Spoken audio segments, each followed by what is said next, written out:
Hello viewers, আসসালামু আলাইকুম। আজ একটি নতুন টিউটোরিয়াল নিয়ে হাজির হলাম। তো চলুন শুরু করা যাক। আপনারা দেখতে পাচ্ছেন একটি রেফ্রিজারেটর। এটি একটি নন ফ্রস্ট রেফ্রিজারেটর।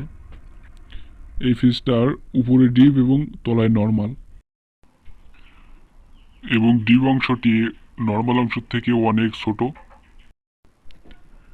এই ফ্রিজের যে রেফ্রিজারেশন সিস্টেমটি আগে ছিল সেটি হচ্ছে নন ফ্রস্ট রেফ্রিজারেশন সিস্টেম, এবং বর্তমানে পুনরায় এটি ফ্রস্ট রেফ্রিজারেশন সিস্টেমের রূপান্তরিত করা হয়েছে।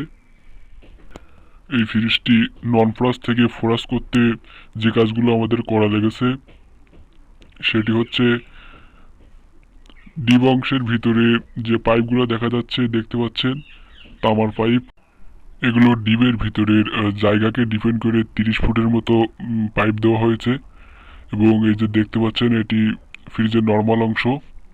ফ্রিজের নর্মাল অংশে আমরা এই যে একটি হোল করে নিয়েছি। এই পাশ থেকে সাকশনে পাইপ ঢুকবে, এবং এই যে প্লেটটি দেখতে পাচ্ছেন এটি আমরা নর্মাল প্লেট হিসেবে কাজে লাগাবো। এটি একটি হিটাসি মডেলের রেফ্রিজারেটর। এটি অনেক পুরানো মডেলের একটি ফ্রিজ।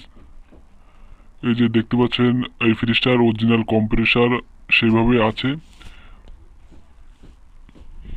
এবং ডিপ অংশে আমরা পাইপ হোল করে এই পাশ থেকে আমরা নর্মালের পাইপ নিয়ে গেছি, এবং এই ফ্রিজটার যে ক্যাপিলারি টিউব ছিল আমরা অরিজিনাল ক্যাপিলারিটাই ব্যবহার করছি, কারণ ক্যাপিলারিটা খুবই ভালো ছিল এবং অরিজিনাল ক্যাপিলারি দেওয়া সব থেকে ভালো। ওই পাশ থেকে নেমে আমাদের নর্মাল অংশ ঘুরে এইখান থেকে হোল হয়েছে, এটা সাকশন পাইপ হিসেবে তলায় নেমে যাবে। ঠিক এইভাবে আমাদের নর্মাল প্লেটটি এখানে বসবে। ফ্রিজটি আমাদের পুরোপুরি ঠান্ডা কমপ্লিট। এই যে দেখতে পাচ্ছেন কুয়াশার মতো ভাব বাইর হচ্ছে। 5-6 ঘন্টা চলছে ফ্রিজটি। এর ভেতর পানি রাখা ছিল, বরফে পরিণত হয়ে গেছে।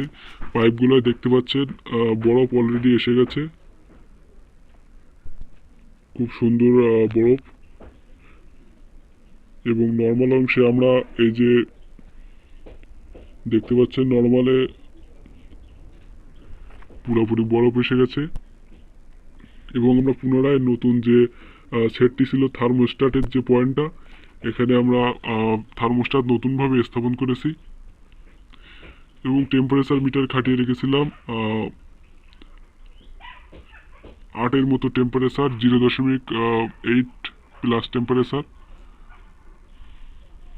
এই ফ্রিজটি ইতিমধ্যে আমরা সিল করে দেব। এটা দেখতে পাচ্ছেন ফ্রিজের যে ল্যাম্পের switch, on off switch, door switch যাকে বলে থাকি।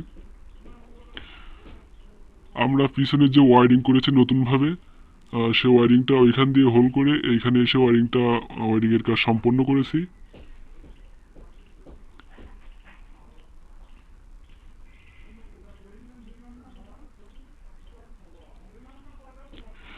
ফ্রিজটা ফুলফিল কমপ্লিট। তো এই ছিল সর্বশেষ ভিডিওর যে বিষয়। ভিডিওটি ভালো লাগলে অবশ্যই লাইক করবেন এবং শেয়ার দিবেন, এবং অবশ্যই চ্যানেলটিকে সাবস্ক্রাইব করবেন। ধন্যবাদ সবাইকে।